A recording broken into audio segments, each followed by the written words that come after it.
नमस्कार, मैं भावेश गजपाल, लक्ष्य विद भावेश गजपाल, लक्ष्य पीएससी एकेडमी के इस ऑनलाइन प्लेटफॉर्म में आपका पुनः स्वागत करता हूं। यदि आप मेरे YouTube चैनल पर नए हैं तो चैनल को सब्सक्राइब जरूर करें, साथ ही बाजू में बेल आइकन को प्रेस करके उसे ऑन मोड पर रखें ताकि जैसे ही कोई मैं नया वीडियो डालूं आपको नोटिफिकेशन तुरंत प्राप्त हो सके। इसके अलावा आप मेरे टेलीग्राम चैनल में जाकर लक्ष्य विद भावेश गजपाल सर्च करके वहां जुड़ सकते हैं, वहां ज्वाइन हो सकते हैं, जहां पर वीडियो के लिंक और पीडीएफ भी उपलब्ध मैं कराता हूं। चलिए हम आज सॉल्व करने वाले हैं सहायक ग्रेड 3 जो भर्ती परीक्षा हुई थी एजीडीओ 2021 19 दिसंबर 2021 का जो प्रश्न पत्र था उसका हिंदी का पोर्शन मैं आज सॉल्व कराने वाला हूं। इसके पहले मैंने मैथ के पोर्शन सॉल्व करा कर डाल रखे हैं, ठीक है। आप मैथ सॉल्यूशन में प्लेलिस्ट में जाकर आप देख सकते हैं या पेपर सॉल्यूशन में उसको देख सकते हैं, ठीक है। अधिकतर जितने भी एग्जाम होते हैं सबके प्रश्न पत्र में सॉल्व करके डालता ही हूं। हिंदी वैसे तो बहुत सारे लोगों का ये मत था कि हिंदी का पेपर बहुत ज्यादा टफ आया है, और जैसा कि मैंने भी देखा कि हिंदी का पेपर थोड़ा घुमाऊ और थोड़ा टफ आया है, लेकिन सब इतना भी टफ नहीं है। मतलब बहुत सारे क्वेश्चन आपके बन जाएंगे। कुछ 2-4 प्रश्न या 4 से 5 प्रश्न ऐसे हैं जिसमें आपको कंफ्यूजन जरूर होगा, और उसमें मुझे भी कंफ्यूजन हुआ क्योंकि वो प्रश्न मुझे भी नए लगे। चलिए आज हम बारी बारी से इस प्रश्न पत्र को देखते हैं, ठीक है। इसमें से जितने भी प्रश्न हैं लगभग सबके उत्तर मैंने ऑथेंटिक मानक सोर्स से निकाले हुए हैं। कुछ 1-2 प्रश्न जिसको मैं खुद बता दूंगा कि मुझे इसके आंसर नहीं मिले हैं और मैं अपनी, ठीक है, जो एक्सपीरियंस है उसके आधार पर बता पाऊंगा कि वो उसके उत्तर क्या हो सकते हैं। बाकी जितने भी अधिकतर प्रश्न हैं उसके उत्तर मैंने मानक सोर्स से निकाले हुए हैं, ठीक है। जो मैं पढ़ाता हूं क्लासेस में उसके अकॉर्डिंग मैं बता रहा हूं कई सारी चीजों को, ठीक है। तो यदि आप मेरी हिंदी की क्लासेस, कंप्लीट हिंदी लैंग्वेज की क्लासेस ज्वाइन करना चाहते हैं, वो संपरीक्षक में भी काम आएगा, अदर एग्जाम्स में आने वाले एग्जाम्स में भी काम आएगा, तो दिए गए नंबर पर मुझे व्हाट्सएप करके आप क्लासेस ज्वाइन कर सकते हैं। चलिए बात करते हैं सबसे पहले हम समासिक शब्दों का संबंध व्यक्त कर दिखाने की रीति को क्या कहते हैं, ठीक है। प्रश्न क्रमांक 141। इसमें लोगों को बहुत सारा कंफ्यूजन होता है। समासिक शब्द क्या होता है, जैसे कि नील कमल बोल दिए हम, तो ये क्या है समासिक शब्द। इसका हम क्या करते हैं, विग्रह करते हैं, ठीक है। क्या करते हैं, विग्रह करते हैं। नील कमल का विग्रह, ठीक है। मृग नयन, मृग जैसा, मृग के समान नयन, है ना, समास विग्रह, तो मृग के समान इसका विग्रह हो गया। तो यही बोल रहा है समासिक शब्द या समासिक पद, शब्द या पद एक ही चीज है, शब्द ही पद है, ठीक है। तो समासिक शब्द या समासिक पद का संबंध व्यक्त कर दिखाने की रीति को, है ना, जहां तक मुझे लगता है इसका आंसर विग्रह होना चाहिए। क्या होना चाहिए, विग्रह, क्योंकि समास में हम विग्रह कर ही उसको दिखाते हैं, ठीक है। ठीक है, जिसमें मैं बोल रहा हूं जहां तक होना चाहिए वो 50-50 हो सकता है भाई उसका उत्तर, वो मैं सिर्फ अंदाजे से बोल रहा हूं, ठीक है, कि इसका उत्तर विग्रह होना चाहिए। अब जैसे कि अगला प्रश्न आपको देखने मिल रहा है, वर्जिश शब्द किस समास का उदाहरण है, तो इसका उत्तर मुझे नहीं मिल पाया है, लेकिन वर्जिश जो है उर्दू शायद शब्द है, तो अव्ययी भाव समास में उर्दू शब्दों का प्रयोग होता है, तो इसका आंसर में भी अव्ययी भाव होना चाहिए, ठीक है। चलिए अब बात करते हैं आगे। जिस व्यधिकरण समास में पहले पद की विभक्ति का लोप नहीं होता उसे हम कहते हैं, तो अलुक समास कहते हैं उसे हम, ठीक है। पहले पद की विभक्ति का लोप नहीं होता उसे अलुक समास कहते हैं, ठीक है। ये जहां तक मैं पढ़ा हूं उसके अकॉर्डिंग अलुक समास होना चाहिए, ठीक है। प्रादि तो नहीं होगा, निया में तो नकारात्मक शब्द आ जाते हैं, और उपपद में भी नहीं है ऐसा, तो अलुक होना चाहिए, ठीक है। चलिए बात करते हैं आगे। नून मिर्च किस समास का उदाहरण है, नून और मिर्च, है ना, नून मिर्च, तो नून मिर्च किसका, दोनों पद प्रधानता, जिस समास में दोनों पद की प्रधानता होती, जिस शब्द में दोनों पद की प्रधानता होती वहां पर द्वंद्व समास होता है। क्या होता है, द्वंद्व समास, तो यहां पर इसका आंसर आएगा द्वंद्व समास। हिंदी शब्द भंडार का शब्द कारज निम्नांकित में से किस भेद के अंतर्गत शामिल है, तो कारज, कारज जो है वो तद्भव शब्द है, तत्सम नहीं है, तद्भव है, अर्ध तत्सम भी नहीं है, संकर भी नहीं है, तद्भव शब्द है। ऑथेंटिक मानक सोर्स से ये उत्तर मैं लिया हुआ हूं, ठीक है, जो मैंने पढ़ाया हुआ है उसके अकॉर्डिंग बता रहा हूं कि कारज एक तद्भव शब्द है, ठीक है। चलिए बात करते हैं आगे। तो इसमें से अभी तक 2 प्रश्न जिसको मैंने लगभग बताया उत्तर, बाकी सबके उत्तर मैंने फिक्स बता दिए हैं, ठीक है। अब आगे अधिकतर जितने भी प्रश्न आएंगे सबके उत्तर एकदम फिक्स ही रहेंगे कि यही इसका उत्तर होगा। निम्नांकित में से तद्भव शब्द नहीं है, तद्भव शब्द नहीं है।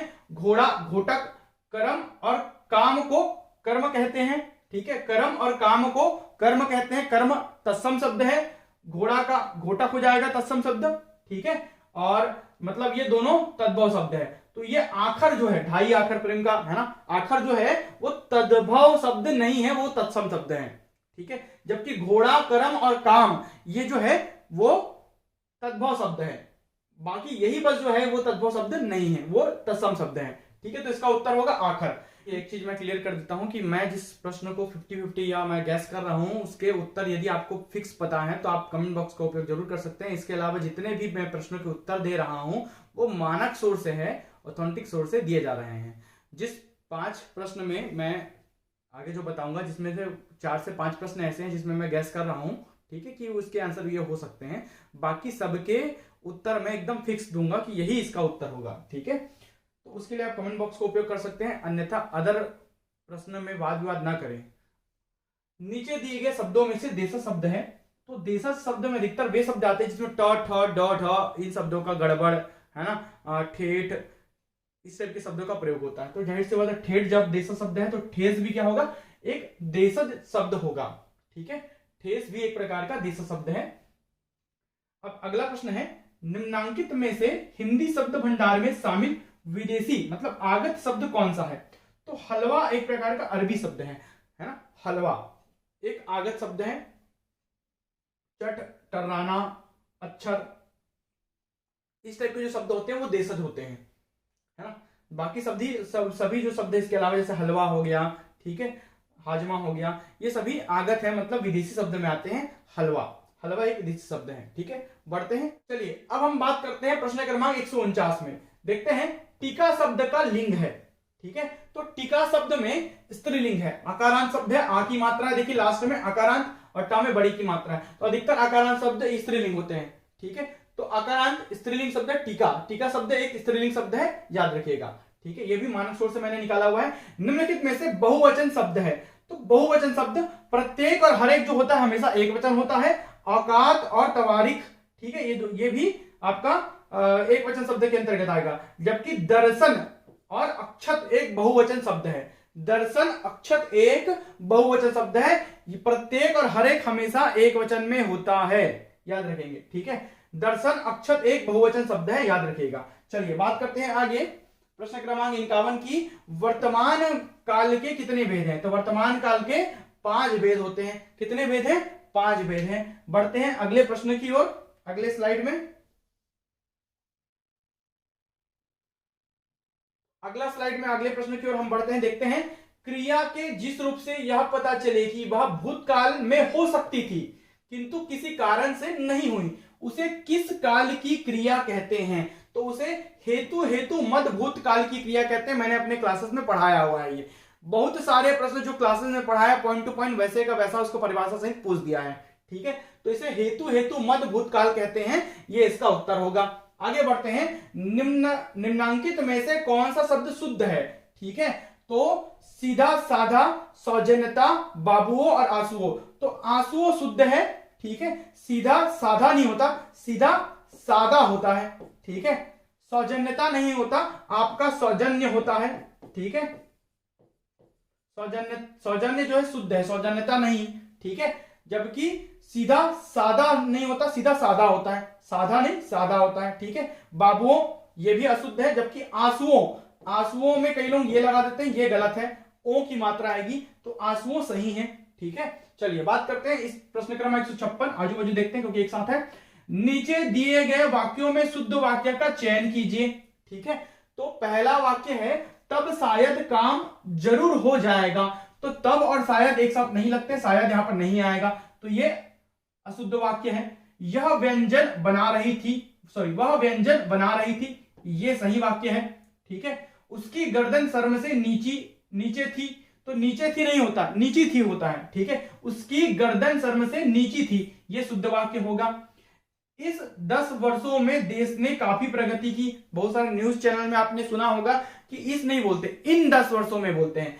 इन 10 वर्षों में देश ने काफी प्रगति की, तो ये इन आएगा इसकी जगह, ठीक है। इसका मतलब वह व्यंजन बना रही थी, यही वाक्य क्या है? शुद्ध वाक्य है, ठीक है। चलिए बढ़ते हैं आगे, अगले प्रश्नों को देखते हैं। निम्नलिखित में से कौन सा शब्द वर्तनी की दृष्टि से शुद्ध है? तो व्यंग, द्वंद्व, सदृश्य और बसंत। तो वर्तनी की दृष्टि से शुद्ध जो है वो है बसंत है, ठीक है। व्यंग्य, ये वास्तव में ऐसा होता है। द्वंद्व, ये सही है वर्तनी की दृष्टि से। सदृश्य, सदृश होता है, ठीक है, सदृश्य नहीं होता। तो ये वर्तनी की दृष्टि से मैंने शुद्ध वाक्य लिख दिए हैं, शुद्ध शब्द लिख दिए हैं, जबकि बसंत वर्तनी की दृष्टि से शुद्ध है, ठीक है। चलिए आगे बढ़ते हैं मुहावरे वाले में। तो निम्नांकित मुहावरे लोकोक्तियों को उनके अर्थ के साथ सुमेलित कीजिए। ये ऑलरेडी सुमेलित दिया हुआ है, ठीक है। अरण्य रोदन, ठीक है, अरण्य रोदन निरर्थक कार्य करना। ज्यो ज्यो भीजे कामरी त्यों त्यों भारी होए, मतलब ऋण नहीं चुकाने पर वह तेजी से बढ़ता है। आकाश गंगा में नहाना, तो असंभव कार्य को संभव बनाने की चेष्टा को आकाश गंगा में नहाना कहेंगे हम, ठीक है। हंसा थे सो उड़ गए, काग भय दीवान, मतलब जो हंस थे वो उड़ गए और काग जो है मतलब कौवे, वो क्या बन गए, दीवान बन गए, पैसे वाले बन गए। हाँ, तो योग्य व्यक्ति के स्थान पर अयोग्य को अधिकार मिलना, ये सुमेलित है। जहां तक मेरा अंदाजा है ये सुमेलित है। तो इसका जो उत्तर होगा वो होगा डी। ए का पहला, बी का दूसरा, सी का तीसरा, डी का चौथा, ठीक है। तो इसका उत्तर क्या होगा, डी ही सही होगा। चलिए आगे बढ़ते हैं अब हम अगले प्रश्न की ओर। नीचे दिए गए शब्दों के सम्मुख उनके दो दो अर्थ लिखे हुए हैं। एक शब्द के सम्मुख के दो में से एक शब्द सही अर्थ का घोतक नहीं है, उस विकल्प का चयन कीजिए, ठीक है। तो इसमें भी है ना, मुझे दो ऑप्शन में 50-50 में हूं, लेकिन जहां तक मुझे लग रहा है इसका आंसर ए ही होना चाहिए, क्योंकि प्रग्रह का मतलब कनेर का पेड़ और ग्रहण करने की क्रिया, ये सही है आपका। गीरा का मतलब सरस्वती और वाणी, ये भी सही है, ठीक है। और धरुण का मतलब मुझे स्वर्ग और अग्नि नहीं मिला है कहीं पर भी, इसके कहीं पर भी मुझे प्रमाण नहीं मिले हैं। तो मेरे हिसाब से इसका उत्तर ए होना चाहिए, जो कि गलत है, ठीक है। निवेश सामवेद में वर्णित एक प्रकार का मंत्र, एक प्रकार का अर्थालंकार, ये हो सकता है। लेकिन ये और ये ए और डी में मुझे कंफ्यूजन था। धरुण का अर्थ मुझे कहीं पर भी नहीं मिला है, नहीं स्वर्ग में इसका धरुण का तात्पर्य दिया हुआ है, नहीं अग्नि में दिया हुआ है, ठीक है। तो इसका मतलब ये हो सकता है कि इसका आंसर ए हो, जो कि इस अर्थ का घोतक नहीं है, ठीक है। तो जहां तक मुझे अंदाजा है ये इसका आंसर ए ही होना चाहिए। चलिए बात करते हैं आगे, अगले प्रश्न को देखते हैं। मैं कोशिश किया हूं कि जहां ज्यादा से ज्यादा आपको सही उत्तर दे पाऊं, ठीक है। मुहावरों के संदर्भ में कौन सा कथन सही है? मुहावरा वाक्यांश होता है, यह सही कथन है। मुहावरे का स्वतंत्र प्रयोग किया जाता है, गलत कथन है। मुहावरे का प्रयोग स्वतंत्र प्रयोग नहीं होता। लोकोक्तियों का आप स्वतंत्र प्रयोग कर सकते हैं। मुहावरे और लोकोक्तियां जब मैं पढ़ाया हूं तो उनकी परिभाषाएं पढ़ाया हूं क्लास में। और यदि आप क्लासेस ज्वाइन करना चाहते हैं तो दिए गए नंबर पर मुझे व्हाट्सएप करके संपर्क कर सकते हैं, पेड क्लासेस ज्वाइन कर सकते हैं। तो मुहावरे का स्वतंत्र प्रयोग नहीं होता, लोकोक्तियों का प्रयोग होता है स्वतंत्र, ये गलत है। मतलब जाहिर सी बात है इनमें से सभी नहीं, ये भी नहीं आएगा, ठीक है। तो इसका मतलब क्या आएगा, केवल यही आएगा। इसका तो फिर औचित्य ही नहीं बनता है कि आपको दो गलत चीजें दिख गई, ठीक है। तो मुहावरा वाक्यांश होता है, ठीक है, शब्दांश वाक्यांश होता है। चलिए बात करते हैं आगे। विधुदय का सही संधि विच्छेद क्या होगा? विधुधन उदय, विधन उदय, विदौधन दय, विधुधन उदय, ये वाला होगा। धा में छोटू की मात्रा, छोटा ऊ और बड़ा, छोटा ऊ मिलकर बन जाएंगे बड़ा ऊ, ठीक है। तो दीर्घ बन जाएगा, ठीक है। तो क्या हो जाएगा, दीर्घ स्वर संधि का उदाहरण है विधुधन उदय, ये इसका सही आंसर है बी। अजंत का सही संधि विच्छेद है अज धन अंत, अज धन अंत, अच धन अंत, अच धन अंत। तो अच धन अंत होता है, हलंत लगा है, व्यंजन संधि हो जाएगा अच धन अंत अजंत। अभिषेक का सही संधि विच्छेद है अभिधन सेक, अभिधन सेक, अभी भा में छोटी की मात्रा, धन सेक, ये देखिए सड़क, षटकोण का सा बन जाएगा सड़क का सा, ठीक है। तो अभिधन शेक, ये वाला सही होगा, व्यंजन संधि का उदाहरण है अभिधन सेक, ठीक है। चलिए बढ़ते हैं अगले प्रश्न की ओर।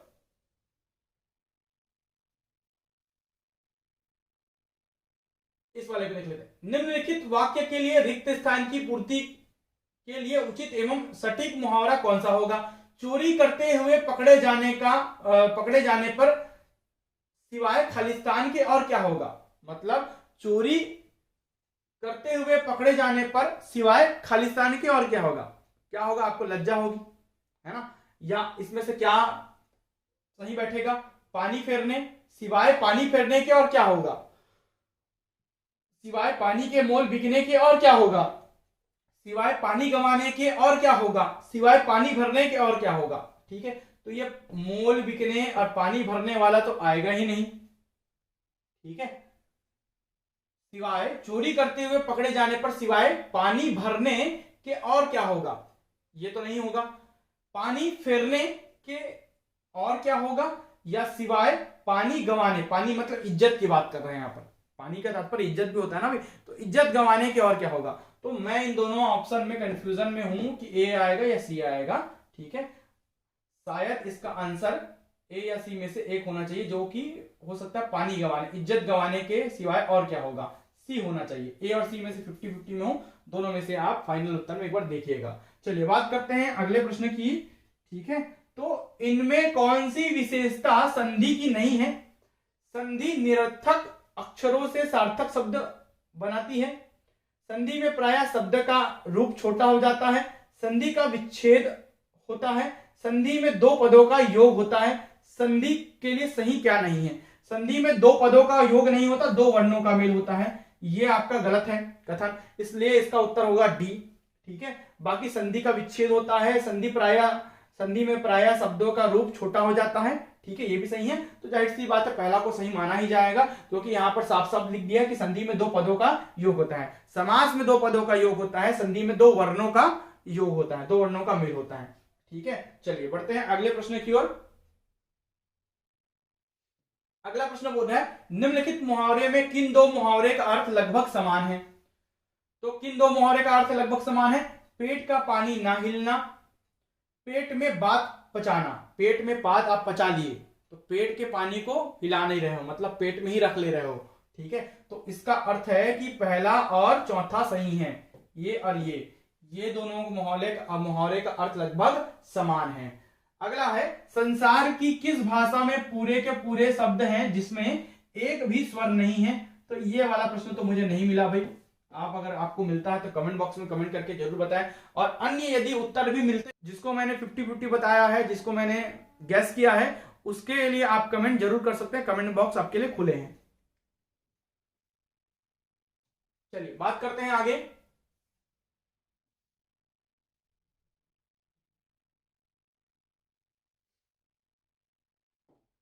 चलिए मरमर स्वर का दूसरा नाम है, पहली बार कई लोग तो पहली बार ही सुन रहे होंगे। ठीक है, मरमर का तात्पर्य होता है बुदबुदाना, फुसफुसाना। ठीक है, ये इसका अर्थ होता है, मतलब बार बार जपना, किसी भी चीज को बार बार दोहराना। तो मेरे हिसाब से इसका नाम होना चाहिए जपित, लेकिन मैं भी इसमें श्योर नहीं हूं, जपित होना चाहिए। ठीक है, आगे बढ़ते हैं। वह तेज आंधी जिसके साथ बारिश भी हो, वाक्यांश के लिए एक शब्द क्या होगा। ठीक है, तो तेजायतन। ठीक है, आगे बढ़ते हैं। ण किस प्रकार का व्यंजन है, उत्क्षिप्त व्यंजन है। किस प्रकार का व्यंजन है, उत्क्षिप्त। उत्क्षिप्त को द्विगुण व्यंजन भी कहते हैं, क्या कहते हैं, द्विगुण व्यंजन भी कहते हैं।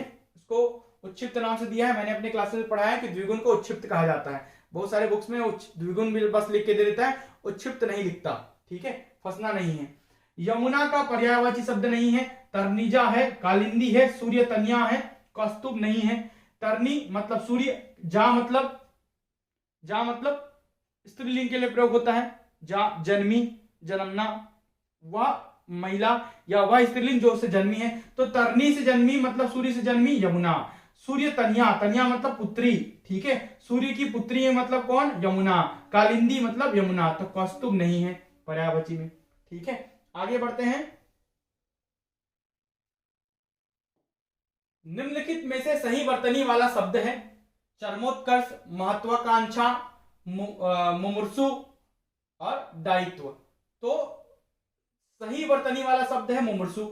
ठीक है, इसके लिए गलत वर्तनी लिख के देखता है मुंह, मूर, सा में बड़ों की मात्रा और रैफ, ये गलत है, ये सही है। ठीक है, जो सही वर्तनी वाला शब्द है। जल शब्द का पर्यायवाची शब्द नहीं है, तो कलत्र नहीं है, कलत्र पत्नी वगैरह के लिए यूज होता है, ठीक है। उदक, पयस, पय, पय मतलब जल, उदक और सलील होता है जल का मतलब जल का पर्यायवाची, लेकिन कलत्र पत्नी के लिए होता है, ठीक है। चलिए आगे बढ़ते हैं। हजारों टांकी सहकर महादेव बनते हैं, इसका अर्थ क्या है? हजारों टांकी सहकर महादेव बनते हैं मतलब कष्ट उठाए बिना महत्व नहीं मिलता, इसका अर्थ होना चाहिए, ठीक है। कष्ट उठाए बिना महत्व नहीं मिलता। चलिए आगे बढ़ते हैं।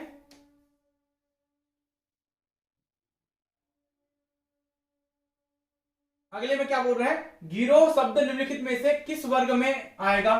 तो जातिवाचक संज्ञा होगा, समूहवाचक होगा, व्यक्तिवाचक होगा, द्रव्यवाचक होगा। द्रव्य मतलब पदार्थवाचक है ना, तो समूहवाचक है गिरोह, ठीक है, टोली, गिरोह वगैरह। अगला क्या है? निम्नलिखित में से किस शब्द का प्रयोग दो सर्वनाम में होता है? तो आप शब्द का, आपका प्रयोग दो सर्वनाम के रूप में होता है। एक आप पुरुषवाचक में यूज करते हैं, मध्यम पुरुष में, ठीक है, पुरुषवाचक में आप यूज करते हैं मध्यम में आपका प्रयोग, और एक आप यूज करते हैं निजवाचक सर्वनाम में, अपना काम आप कीजिए, ठीक है। तो निजवाचक में, तो दो सर्वनाम में आप आपका प्रयोग करते हैं, ठीक है, निजवाचक में, पुरुषवाचक में, ठीक है। तो इसका आंसर आप होना चाहिए, ठीक है। आगे बढ़ते हैं। हिंदी में प्रयुक्त निम्नांकित शब्द मूलतः किस अन्य भाषा से आए हैं? इन शब्दों को उससे संबंधित भाषा के साथ सुमेलित कीजिए, ठीक है। थोड़ा सा कठिन जरूर लगता है, लेकिन अधिकतर प्रश्नों को मैंने पढ़ाया हुआ है अपनी क्लासेस में। तो सबसे पहले हम देखते हैं इसका उत्तर क्या होगा। तो हाल को पकड़ लीजिए। हाल जो है ना वो अरबी शब्द है। हाल क्या है? अरबी शब्द है। चालू जो है वो मराठी शब्द है। नीलम जो है, नीलाम जो है, नीलाम जो होता है, बादाम नीलाम हो गया, अलमीरा हो गया, है ना, आल्पिन हो गया, ये पुर्तगीज शब्द है, पुर्तगाली शब्द है। नीलाम वगैरह हो गया वो पुर्तगाली शब्द है। और गल्प जो है वो बंगाली शब्द है।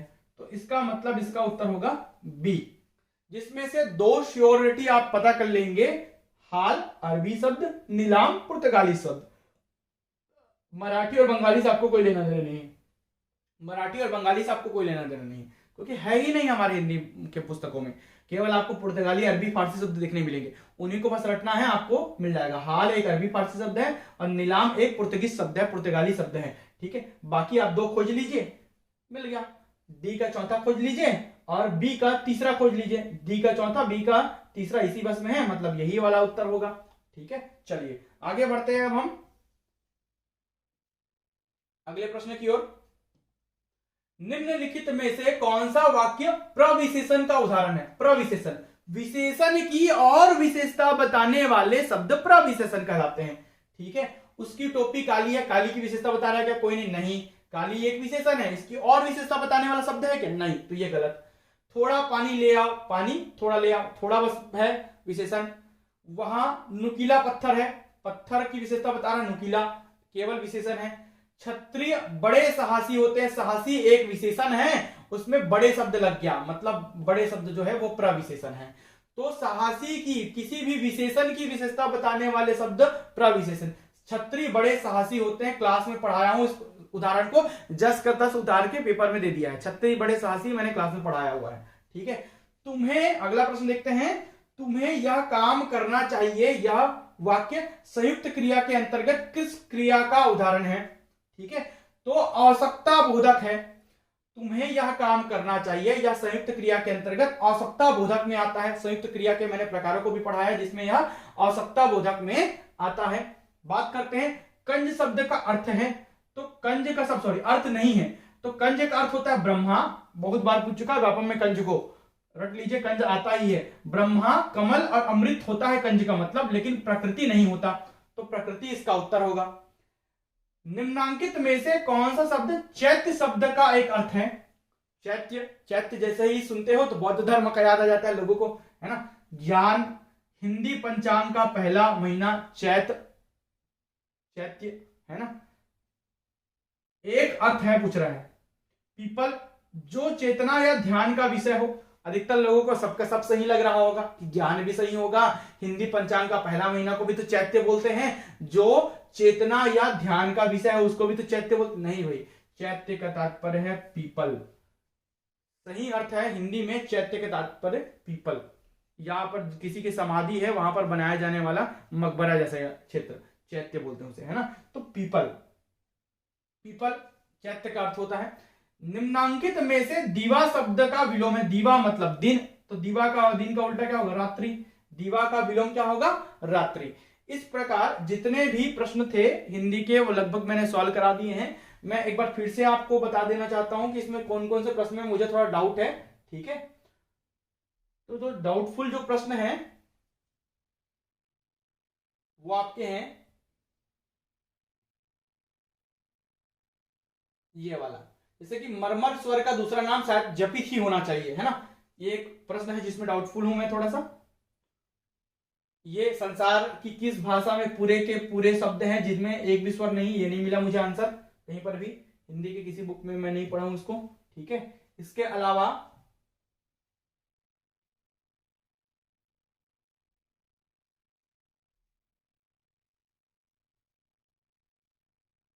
ये पानी फेरने पानी गंवाने, दोनों में से एक आएगा, पानी गंवाने होना चाहिए जहां तक, ठीक है।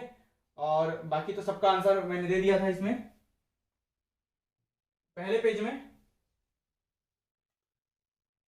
ये वर्जिश शायद अव्ययभाव हो सकता है, लेकिन मुझे पूर्णतः आंसर इसका कोई साक्ष्य नहीं मिला है, ठीक है। और इसमें विग्रह में थोड़ा कंफ्यूजन में, लेकिन विग्रह ही होना चाहिए, ठीक है। बाकी सब तो लगभग लगभग जितने मैंने बताए हैं वो सही हैं उत्तर। तो वीडियो में इस प्रकार अंत तक बने रहने के लिए बहुत बहुत धन्यवाद। यदि वीडियो पसंद आता है वीडियो को लाइक जरूर कीजिए और शेयर कीजिए। टेलीग्राम चैनल से जुड़े जहां पर मैं इसका PDF आपको उपलब्ध करा दूंगा। Thank you.